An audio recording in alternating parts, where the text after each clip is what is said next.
Hello, my name is Thomas Estermann. I'm the Director of Governance, Funding and Public Policy Development at the European University Association. And I would like to welcome everyone who's joining us from across Europe and beyond to this webinar, where we will discuss the latest trends in funding for European universities. For this, my colleague Enora Benetton-Privot will present the latest highlights from the Public Funding Observatory that we have published a couple of weeks ago.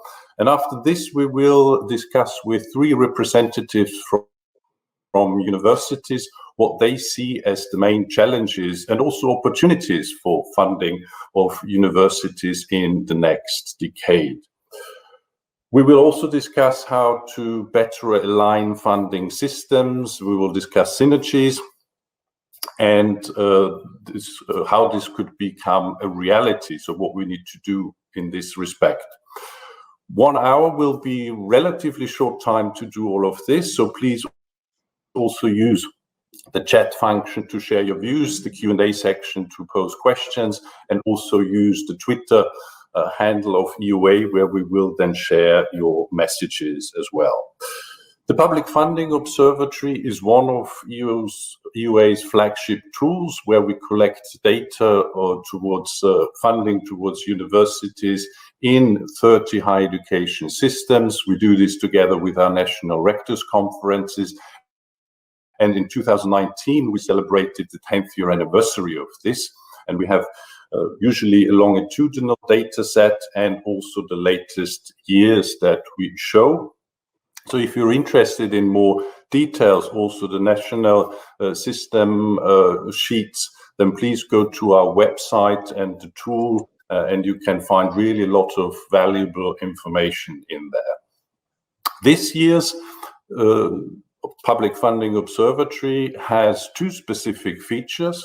For the first time, we have published two parts. The first part we published at the end of last year, and with a focus on looking what has been the immediate impact of COVID on university funding, and also what are the expectations of the university sectors into the next decade.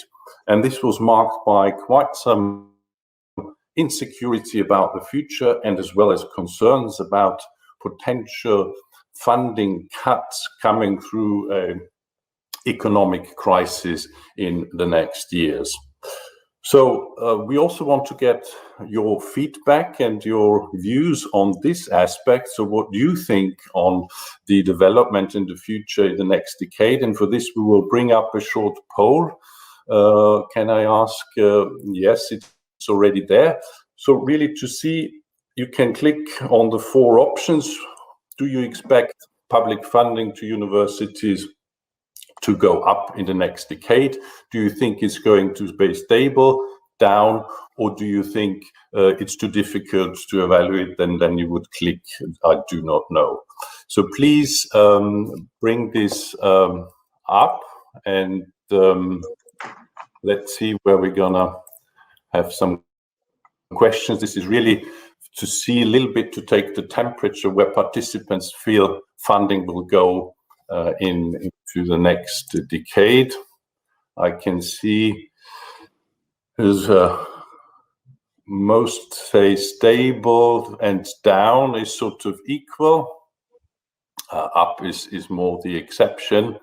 So I ask my colleague maybe to close it now, and you can see it, the results on the part where it shows polls.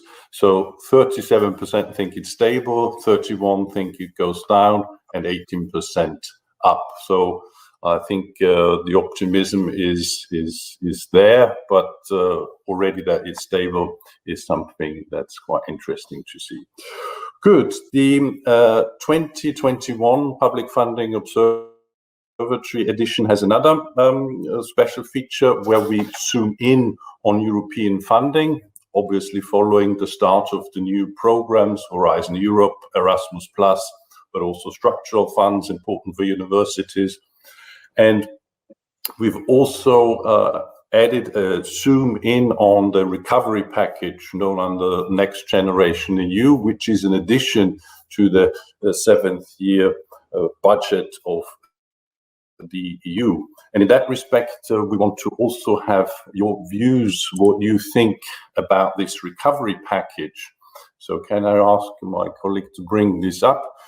Do you think this is an opportunity for universities that they can't miss? Do you think that's not really relevant for universities? Or the third option, is it an additional funding tool that's increasingly complex? Or don't you have any views on that one? So it will be interesting to have your views on that one as well. And because we also had quite argued during the last months that this is something where universities should be included in the national plans. So let's see where we go here. So the majority I can see is on an opportunity not to miss. So maybe we can close it now.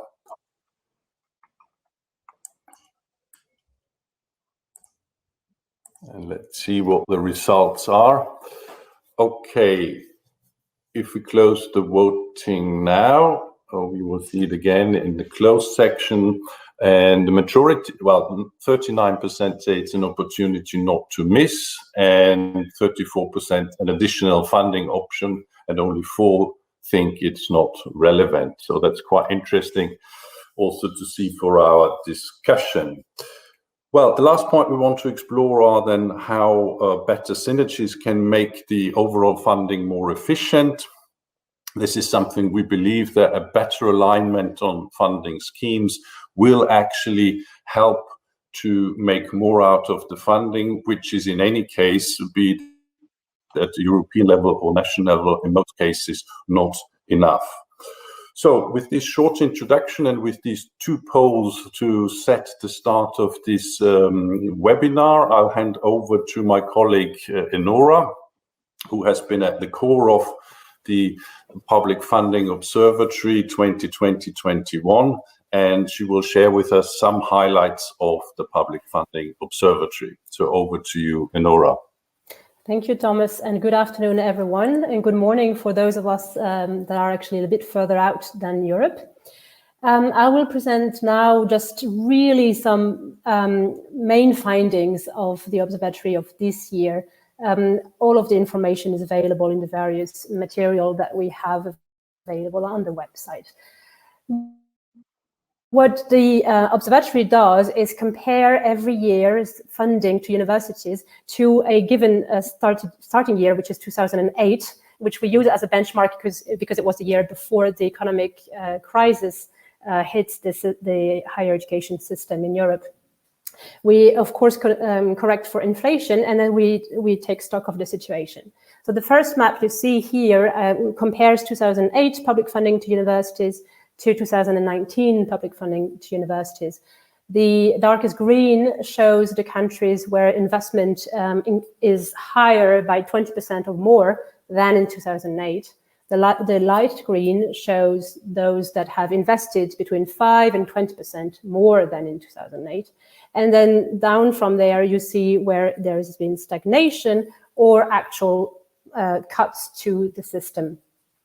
What we see here is the picture before the pandemic hits the sector economically. And it has confirmed actually a slow and gradual improvement since 2015. So we had a first 4 to 5 years of the analysis where the impact of the economic crisis was very important and very significant on the system. But since 2015, the majority of countries have been on positive trajectories. And the very last changes for 2019, which was the last year for which we had a very good sample, were actually pretty positive. Overall, we have over 32 systems that we analyze, 18 that were in a position of increase, 4 that were in a position of stagnation, and 10 still nevertheless in a position of decrease compared to the starting year. That means, however, very different things when you look at individual trajectories or patterns for the systems on their own. So we try and group the countries according to what type of trajectory they've been on. And you will see that on the left, those that we consider examples of sustained growth, where, I mean, the patterns might be broken from time to time, but essentially you see a healthy pattern of investment. On the right side, you see those that we consider as currently improving. So they have been sometimes extremely badly hit, and the universities have suffered from very significant cuts in the middle of the period. But those countries mentioned here have now sort of closed their funding gap by exceeding their 2008 levels. This, of course, doesn't presume of the suitability of the level of the investment in 2008. That's very clear. Now, the improving pattern is also one that can be a very slow path. And this is what the picture on the left shows here. Those countries have had a harder time than the previous ones to actually come back. And most of them, those ones here, are actually not at the level of 2008 yet, except Romania now has just this year managed to pass the red line. But you have countries like Lithuania that remain on a rather, I mean, a very, very slow recovery path. And then finally, you have a couple of systems, including Spain and Italy, that have actually been in decline since 2012-13, and since then have been stagnating, not being able to actually healthily reinvest in the sector. So you can already see a pattern or a contrasted picture emerging that after 10 years of the 2008 crisis, you have a very uneven playing field across Europe. Of course, this data is pretty raw. I mean, it is, of course, checked for inflation, but it doesn't give you context. So what we're looking at a little bit are contextual factors like the demographic pressure, the student enrollment growth. So this graph here shows the systems that we have been analyzing that are in the plus, in the positive with regard to funding, but we show in light green the student enrollment progression over the same period of time. And there you can already get an idea of the different type of pressure we're talking about. So you have 19 systems represented here, and only in 8 of those is the funding growth faster or higher than the student enrollment growth. So that would be the case, for instance, of Austria or Sweden. Conversely, you have 11 systems where the funding growth is inferior to the speed of the student body expansion. And that means that the system remains very much under pressure. That would be the case, for instance, in Denmark. And then finally, we have a couple of exceptions, because among those where the difference is positive, you have countries like Poland or Slovenia, where actually there's been an investment, but the student population is actually going down. So for demographic reasons and brain drain reasons. So that already gives you as well a more nuanced perception of the investment going on across Europe. Now, if we look at the other side of the map, basically those systems where there has been sustained cuts to the sector across a period, again, here, demographic indicators give you an important information. You have 9 systems where the funding has been going down, and so has the student population to various degrees. So these countries are in danger in terms of sustainability of the sector over the longer run and the actual production of graduates. But you also have systems that are under immense pressure, because not only has funding been going down, but in addition, the student population has been going up. That is a typical case here is Ireland, which has only started to reinvest over the last 2 years. Another way of contextualizing the information we have around funding is to look at it with respect to economic growth in the country. And that is, of course, a loose relationship, but it gives us an indication whether a country is making a priority to reinvest or not in its sector. And here I would just draw your attention to the 2 middle categories, where you have a couple of countries like France or Romania or Poland, for instance, where the investment, so there has been some investment in higher education when looking at the entire period, but it's been lower in terms of speed or scale than the actual economic growth experienced in the country. And the even more problematic case is those systems where there is economic growth, but nevertheless, the sector has suffered from disinvestment over the long run. This is the case in countries like the Czech Republic, Ireland, Lithuania, Spain, or even Finland. Now, for the shorter run, what are we talking about in Europe when discussing funding and governance of universities? What is has remained at the top of the debates are funding allocation models. So for research or for teaching or for both, depending on how the system is structured for universities. There is a continued frenzy for refining the models, trying to parameter it better in a way that fosters higher efficiency. So performance-based funding, that has been a discussion that has occupied us for years already, continues to be quite important, and new models are being reformed in various countries across Europe. The interesting aspect as well is infrastructures and investment. It's a discussion that has picked up enormously in the light of the pandemic. Nevertheless, we have also not seen prioritized investment in the short run at this stage. All right, now this is the national setup, but as we've said, the European framework is also quite relevant for universities as a financial framework and also a framework for international academic cooperation.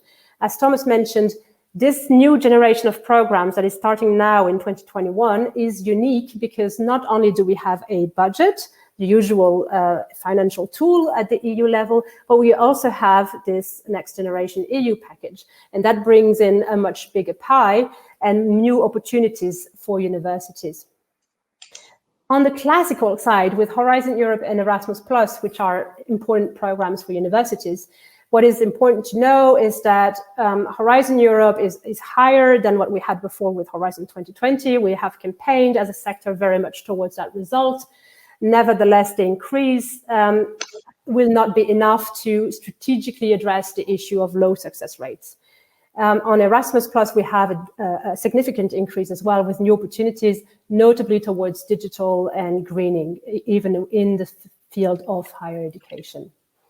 In Next Generation EU, what do we have? We have some top-ups to programs, like some money around for Horizon Europe, but the bulk of the money is going to go through the national channels. So the money will be spent via national recovery plans, which are being now submitted to the Commission at the moment. Over 2/3 now, I think, of the countries have been submitting these recovery plans, which will identify needs for reforms and investments in a series of priority areas. And out of that, the Commission will be able to borrow money and distribute it to the members according to specific keys so that they can carry out those reforms. There is a very strong earmarking in this process towards climate and digital transition. So green and digital transitions have to be addressed to a certain extent in those plans. And there universities have a very strong and important role to play. So whether we're talking about developing research and skills towards these transitions, but also adapting campus infrastructure.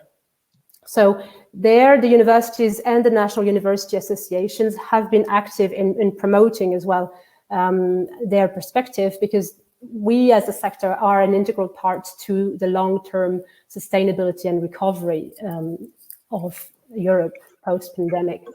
So what are our key messages? Essentially, recovery post-2008 has been extremely slow. It now is endangered by the potential economic impact of the pandemic, and that we know that this will materialize over a bit of time. It might not be this year, but we have to look into the 3-4 years window. There are tensions with student growth, and the investment in general is not sufficient to address those demographic pressures. We're now operating with a large degree of uncertainty, economically speaking, And we should not forget the lessons of 2008 and the potential backlash on higher education and research and innovation can actually harm universities for the very long term. Finally, a more efficient funding landscape to universities is key to the system's sustainability over the long run, and that is something we want to address now together with our panelists. Thank you very much. Thank you very much, Enora, for these highlights of the PFO. As I said, if you're interested in more details, you will find this on our website. And also, if you have some questions, please use the Q&A section here on this platform. And now it's time to hear from our 3 university representatives, what they think about the future of university funding in the next decade. And I'll ask them to join me here via video, to switch on the videos. And it's great that we have them with us. So I will shortly introduce them. We have with us Professor Virginie Dupont, President of l'Université Bretagne Sud in France. She's also Vice President of the French Rectors Conference, who at the moment is celebrating the 5th year anniversary. So congratulations on this side as well to this celebration. Then we have Mr. Andrzej Radil, Research Infrastructures Manager at Masaryk University in Brno in the Czech Republic, and Professor Maurizio Tira, Rector of the University of Brescia in Italy, also board member of the Italian Rectors Conference, CRUE, and today also speaking as a delegate of the ministry. We had invited Minister Messer to join us for this meeting. She couldn't, but she had also met before with CRUE, and therefore Professor Maurizio Tira will also share some of his views from the side of the ministry. Thanks to all 3 of you to joining us. And I would like to start first with asking Maurizio, what do you see as the major opportunities and challenges for university funding towards 2030 with the Italian perspective? Well, thank you very much for inviting me and for the introduction. We saw from the very interesting report about this investment in Italy greater than the economic decline and also the negative trajectory. So that's our starting point. And so that's why we are very confident that the recovery package could help university system. In brief, I think the greatest challenges and opportunities regard 6 main field of activities. First of all, the students. The number of students that you saw was slightly decreasing, that we have to increase. You know that the rate of degrees in Italy is quite low compared to other EU countries. The welfare services, including progression of careers, the infrastructures, the guidance and tutoring for the selection of a good path in the education, and the PhD programs. This with regard to students. Second, regards the academic staff, both researchers and also the administrative staff. So the number, but also the mobility. We have very strict rules about mobility that don't allow professors to move from one university to another. The valorization of the academic careers and the problem of disciplines. That I will maybe go back on the topic later on about the reform we did. The third point is filling some gaps, geographical gaps. There are strong differences between university in the country, but also social, digital, and gender. The presence of female in the higher position universities is still very low compared to other countries. The fourth field is improving the system, so the simplification of administration, the valorization of the existing initiative, and the cooperation among universities. The fifth point is the infrastructure. So we need a new infrastructure, both in building for our university and also in research platform. And the last but not least is the timing. So the recovery plan is for us a hope that in brief, in a short time, we will have some of these challenges and opportunities taken and financed by the recovery plan. So in brief, these are some field of activity where we are engaged.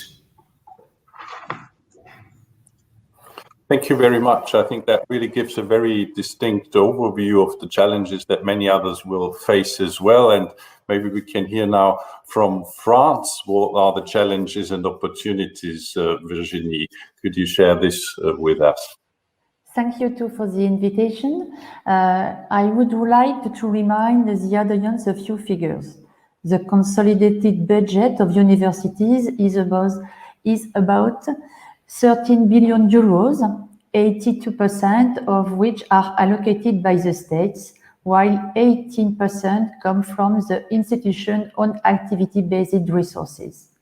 This may include public funding from the French Agency for Research, the Investment for the Future program, or European funding. Taken together, public funding accounts for more than 93% of university funding in France. Now, let me point out two things. Firstly, in France, since 2008, there has been a steady decrease in the volume of state expenditure per student. Put the other way around, the increase in state funding, 10% in constant euros, has been less than the increase in student numbers, up by 20%.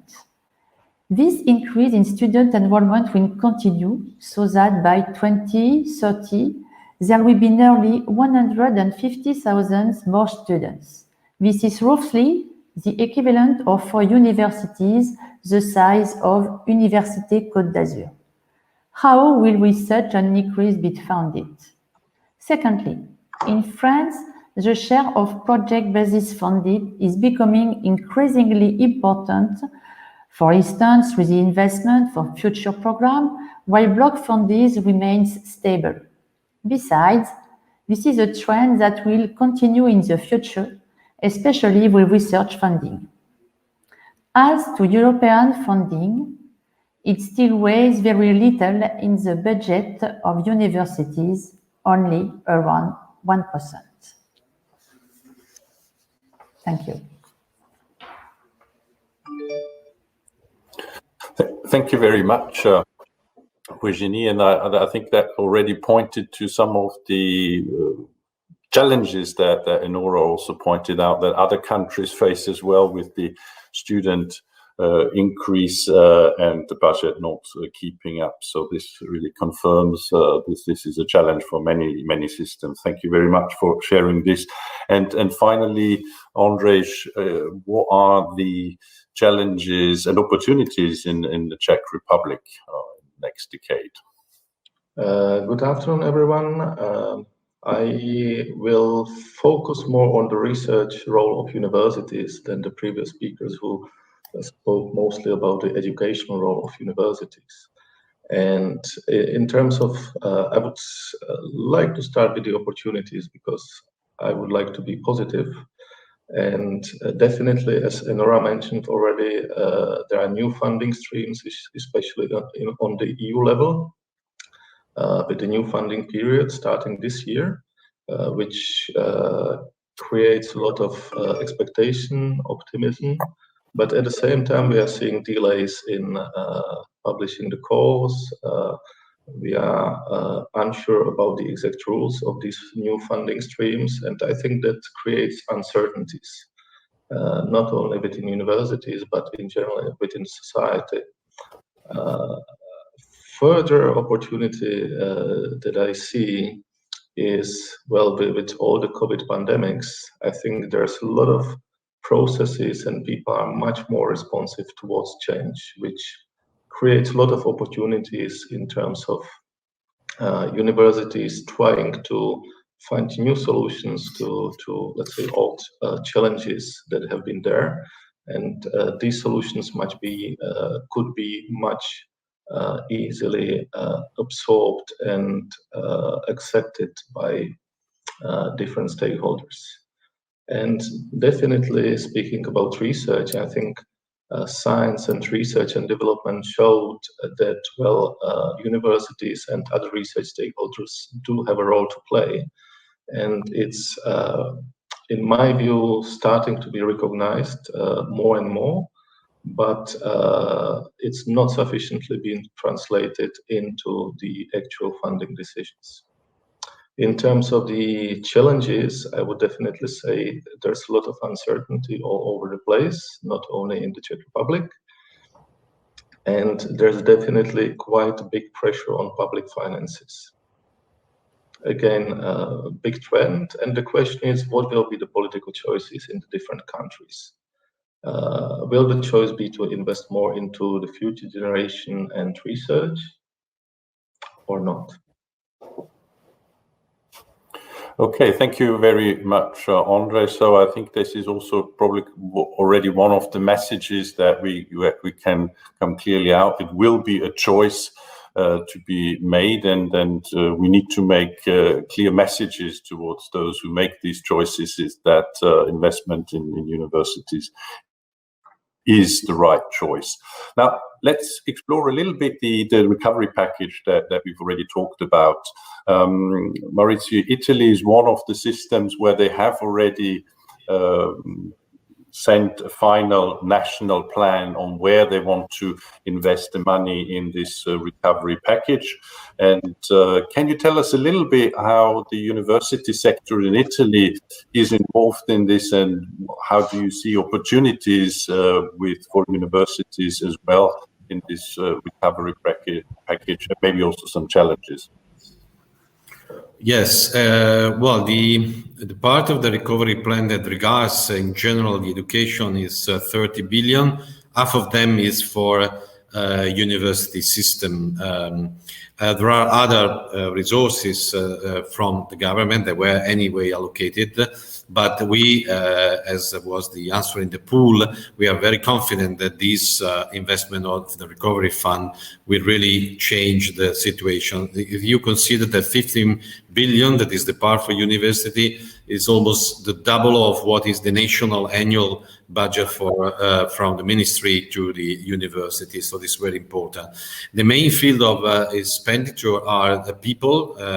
I would say 24% is for researcher and PhD and research manager. So according to what I said in the previous intervention, so the challenges, so people takes the greatest part of the funding, but also some other interventions are very important, like sustaining the student in houses and scholarship, the infrastructure, the ecosystem, and the research system. In brief, what could be the two kind of destination of the funding? One is to enhance the education services.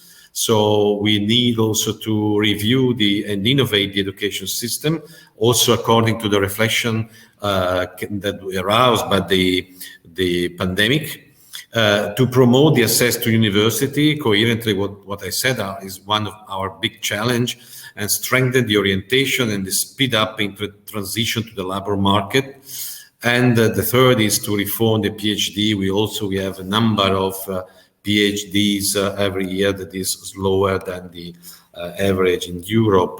The other part, the first is the access to education. The other part we can call from research to business. So in brief, to strengthen the research and encourage the dissemination of innovative model for basic and applied research, to support innovation and technology transfer, where we have to grow quite a lot, and to strengthen the research infrastructure, the capital and skills to support innovation. So the two main families of expenditure are education, the access to education, the sustaining the students, and the other one is the research, and from research to business. So it is not just for the students, it's not just for education, but also for the research.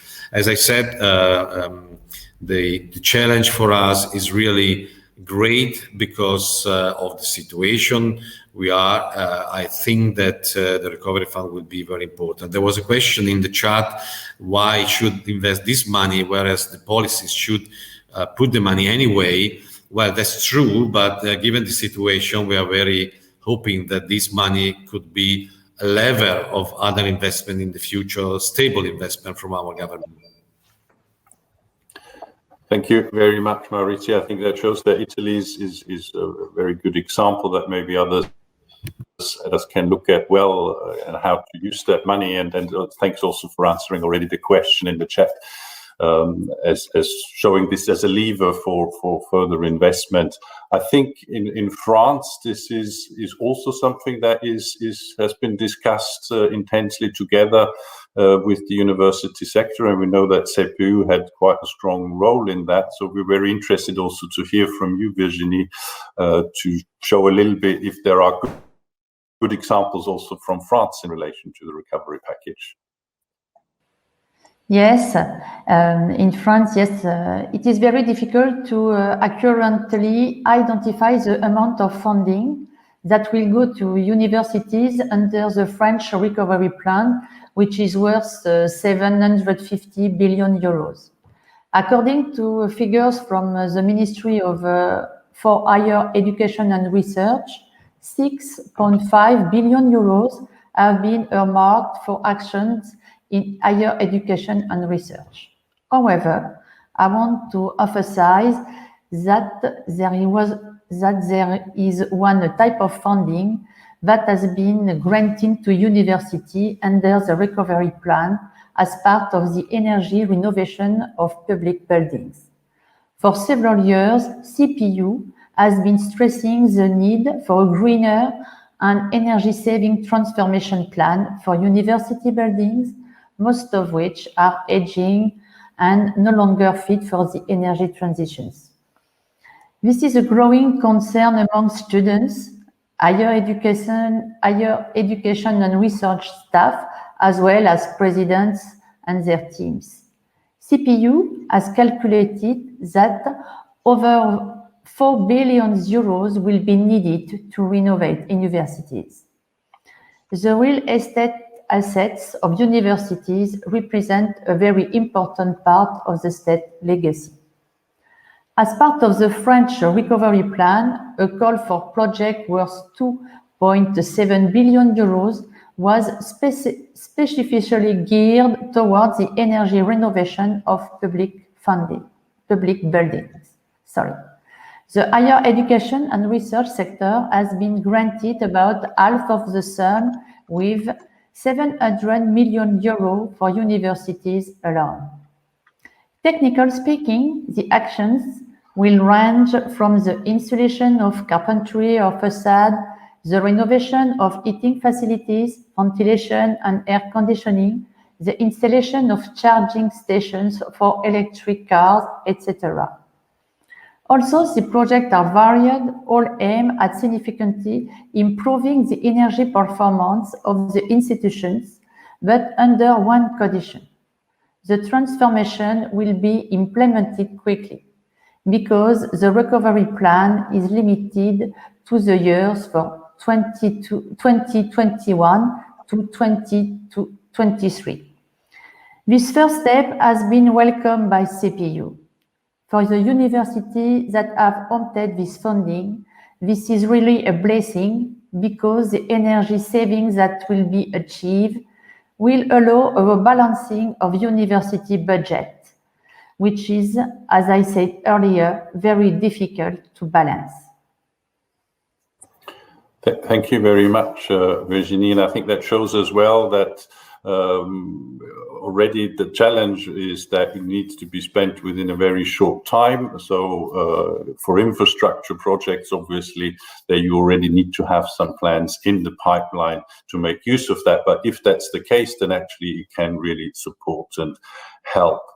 Let me ask Andre, you the question also. The recovery package is a new European funding source, and obviously the question of synergies poses itself then there even more strongly.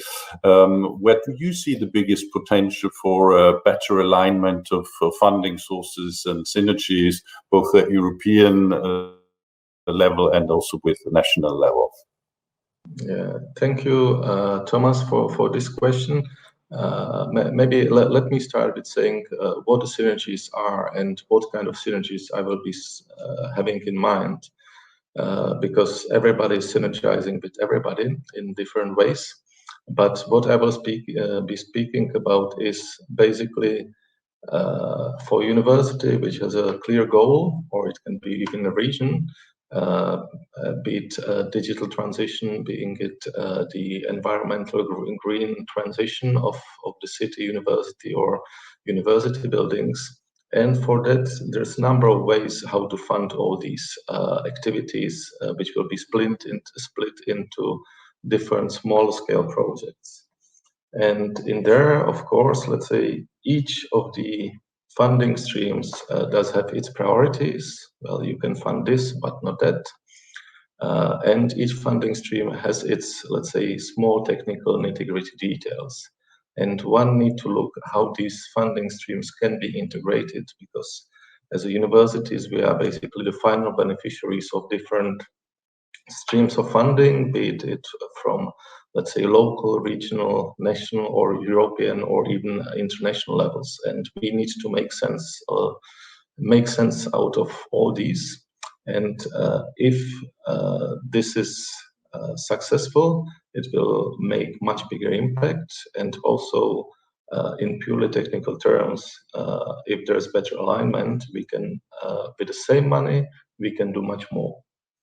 And on the political level, there has been long talks, and we've been cooperating with the EUA on a number of projects for a number of years on, let's say, aligning the different funding streams better together. It's still ongoing discussion, but on the political level, everybody wants to see synergies.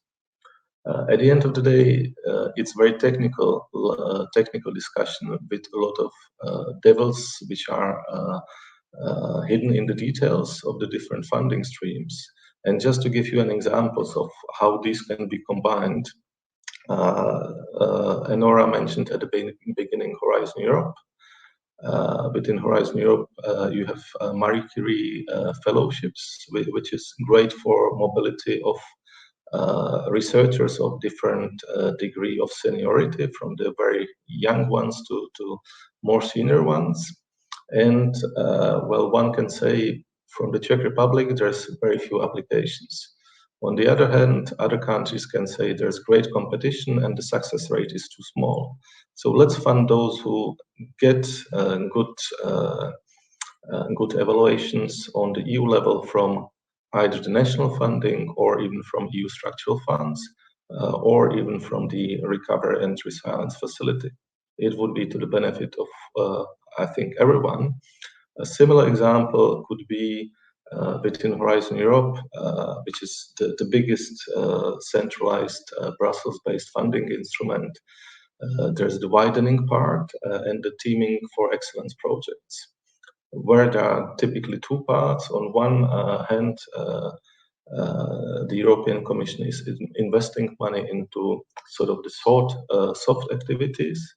And on the other hand, there's expectation that the national level, either via the national funding or structural funds, will invest in the sort of heavy investment, meaning buildings, equipment, and investment into infrastructure. And this can work well together to better impacts on the, let's say, competitiveness of Europe. Okay, thank you very much, Andres. And I would also like to point out that we have some documents in the handouts section where you also have some guides, some practical guides that already point to some very practical examples how this is managed. Certainly something that we will not have the last discussion about in the future on synergies. Before we come to sort of final round, where I would ask you about some short messages towards policymakers and universities, I would like to ask some questions also about the topic on reforms. And maybe, Maurizio, if you can very briefly reflect what you feel is needed in terms of reforms. You already touched a little bit on it in the beginning, but also maybe on the role of leadership in order to make the best use of these funding challenges and opportunities in the future. Yes, thank you. That is a really great challenge, because money has to go together with reform, especially I think in our country. I would just underline three kind of reforms. First is the reform, a general reform of public administration. We like to define the university system as a special kind of public administration, at least the public university, of course, because we have to compete in the arena of research, especially, and we have many constraints deriving from our status of national and state university. That's a problem. So simplification is the first keyword. The second one is the reform of our organization of degree classes. We are quite rigid in the definition of degrees. We need more flexibility for two reasons mainly. One is multidisciplinary and soft skills that are more and more required by the markets, as you know. And the other one is the challenge given by the alliances in Europe with other universities. So the possibility of having not just double degrees, but multiple degrees. And the second field of reform is that about the professional degree, as I may say. So those degrees that give strict access to a professional job. It is a sector that in Italy is quite poor compared to other EU countries, and there is a strong need of coordinating the high school system with the university system for this sector that is intermediate, before the bachelor, but with a preparation for students that can find a job in the marketplace that is easier and shorter in time. Then there are minor reform we need. One is for the PhD program. Also, we need more flexibility. And the other one is for the services of students, especially student housing, also mentioned by the French colleague. We also need to facilitate intervention on the stock of building we have that need retrofitting, especially for the energy saving demand. And that are also topics that we are very much interested. But the first three I mentioned are really key points to be able to spend properly also the money of the recovery fund. Okay, thank you very much. That's, I think, very, very relevant for many systems. I can see that there in the chat there are already some questions about funding modalities. Before we touch on those very concrete questions, maybe can I ask Virginie as well? You've already mentioned at the beginning briefly some of the challenges of the funding modalities in France. Is there anything that you would add to what you've already briefly pointed out at the beginning? What are the discussions at the moment? Yes, as I have already pointed out, in France, most of the budget of universities is state finance. Now, as the scale is the rise of project-based funding is the new funding schemes, while block funding remains pretty stable. This is a trend that is not likely to change in the future, especially as far as the funding of research is concerned. One possible illustration is the further rounds of the investment of the future program, whose fourth stage we have now reached PIA4. 2.50 billion euros will be devoted to increasing support to universities, higher education establishment on RTOs over the next 5 years. But right now, we have no idea whatsoever how much of this lump sum will actually go to universities. What we know for certain is that the whole sum will be distributed by means of call for projects. In times of COVID crisis, this project-based approach has become a real problem, given that all universities have had to change and improve their teaching methods through extensive use of digital media. This transformation should have been funded through block funding instead of project-based funding. Instead of that, a call for project was launched, and the result was that some universities got funding while others did not. Broadly speaking, project-based funding raised problems. It benefits research more than teaching and training. The procedures associated with such schemes are often cumbersome and complex. there are not grants and generate additional costs, so they not make up for the stagnation of block funding. As part of the debates triggered by research programming law, many stakeholders voiced their concern that block funding be not sacrificed on behalf of project-based funding. Okay, thank you very much. This is really also touching on something we've seen in our annual Public Funding Observatory, also from other systems that mention the challenge between funding that you need to have for funding the usual activities of universities, and if it is moving too much towards project funding, there is certainly a challenge. I would like to, if it's one last point, to touch a little bit on the question of infrastructure funding, because that is a little bit the question coming on the balance of different funding tools that are used. And Andre says this is also a topic that you are involved in. I would like to ask your views on the challenges related to funding infrastructure at universities in the next decade. You need to unmute your microphone. So you shall hear me now. I will speak again mainly about the research infrastructure and innovation infrastructure within universities, because in my view, well, definitely, as we have heard also from the other speakers, we need to renew things. And when we want to do cutting-edge research, typically we need cutting-edge equipment, and the cutting-edge equipment is more and more costly. It's not anymore the, let's say, the big physics infrastructures that are needed, but more and more scientists across different disciplines, even in humanities and social sciences, speak about infrastructures, data archives. In biology, people start to understand that, well, if they want to do cutting-edge research, you need to invest into much more technologies than it was the case a couple of years ago or 10 years ago.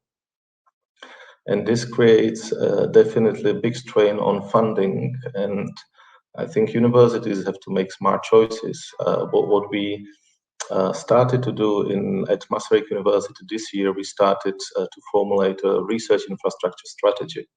So basically to lay down a plan, what sort of infrastructures do we need for supporting our excellent research teams, and how to fund this infrastructure. So starting to set up some university or institutional level plan for which is typically in Europe done on the national or even on European level, but bring this down to the university level.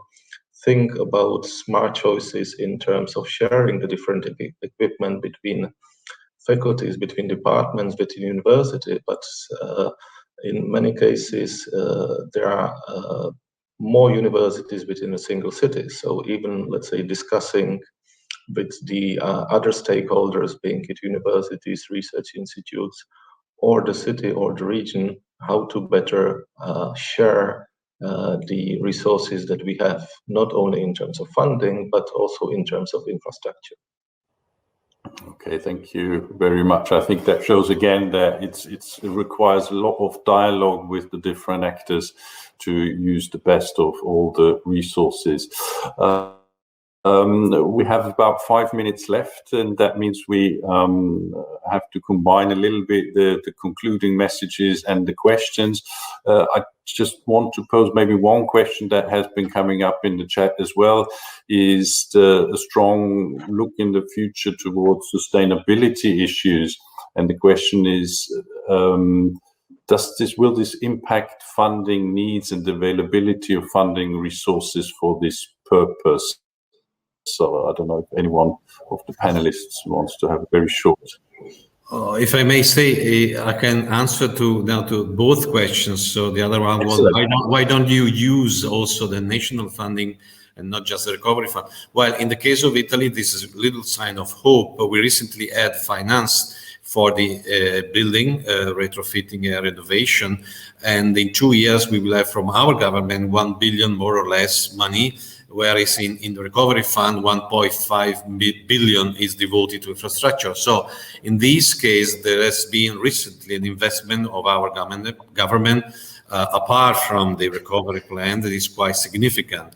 It is not enough of course, for the entire stock, but it's something that is radically changing the trend we were following in the last years and even decades. So that's a good sense, positive sign. So I think that part of the money for Italy will be spent for that, but part of the money will also be devoted by our government. And I think also some other resources can be grasped from our point, in the recovery plan, because they influence the building stock of our cities. Okay, thank you very much, Maurizio. And I would like to sort of come to a closure of this, and sort of the final question is to our three panelists, if you would have a very short and brief message to policymakers and universities alike. So really very, very short. Can we maybe, Virginie, if you would like to start this final round? Thank you. A key message for decision makers would be that over the last few years, research funding has been prioritized through call for projects. Now, in a context where public expenditure is constrained, it is often at the expense of funding for teaching and training that this choice has been made, whether consciously or not. We need to rebalance funding and remind people that training and research are completely intertwined. CPU therefore calls for higher education program law on teaching and training in the wake of the research law. Another churn needing is to make sure that long-term funding not to be longer sacrificed to short-term funding. In other words, that blue sky research be no longer sacrificed to finalize research. I stop now and let... Okay, thank you. That's already a very strong message towards policymakers. And Andrej, what would be your message? Very brief. My message would be universities are important players in the society for different dimensions, and they were also strongly engaged in the response to the pandemic. And one needs to think twice about what we want to invest in. Definitely speaking about education, research, and innovation, that should be the priority, in my view. And definitely universities shall be part of the debate in setting the conditions for all these new initiatives, programs, and funding streams as an active player, not just to absorb conditions that are set somewhere outside. And I think we are happy and ready to take part in the discussion. Excellent. Thank you very much. And Maurizio, your message? Oh, well, representing the minister, my message is for the parliament. The message to the parliament is speed up the reform we need, and trusting that the university system will be able to add the value for money. So speed up the reform. That's the message. Thank you very much, and thanks really for all three of us, for three of you, to joining us and for your contributions. I think it was really a very condensed hour that we had together, but I think there's lots of in it. We will certainly digest all these messages and also share some of it later on one or the other way on our different EUA platforms. So I think I don't have a conclusion here. Just 2030 is just round the corner, and that means really that there needs to be a lot of action, and we all need together. We are sitting in the boat to make this happen. So thanks for everyone for joining us. Thanks for all the colleagues who helped make this possible. And you can see here also our next webinar. And we hope to see you very soon on this webinar platform again, or at a future event face-to-face, hopefully in the future. Thank you very much, and bye. Thank you, Thomas. Goodbye. Thank you. Goodbye.